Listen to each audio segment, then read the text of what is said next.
we almost felt like we were touched by God or something in the filming of it, because first of all, we were such a kind of small production that, you know, if one day wasn't quite right, it would really affect our filming. But it just so happened that when it needed to rain, it rained, and when the clouds were heavy, the clouds showed up and were heavy. It was like, there's this one shot of the film that's probably, I think, the most poignant to me, or one of the most poignant shots, was when Hannah, our Haas, is riding a bicycle after she's sitting with Will in the field.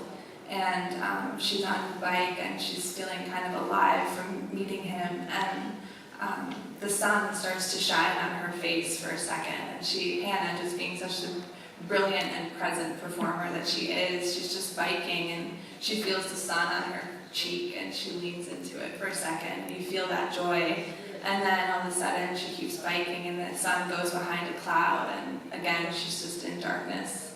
So I just struck by some hands in the hand of God or something. But Joy can probably speak to that too.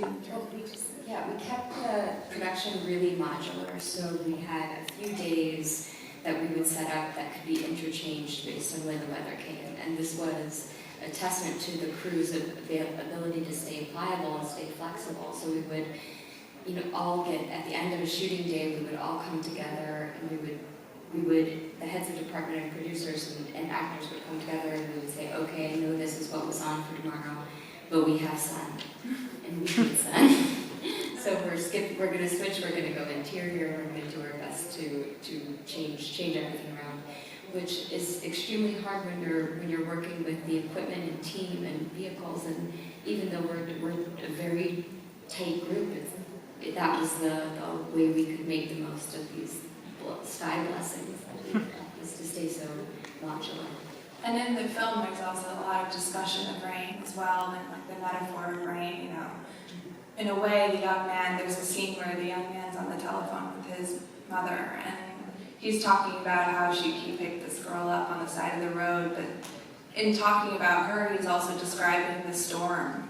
And I think it's like, you know, first love is a little bit like a storm. It comes to you like a cloud, and it can just sort of surprise you.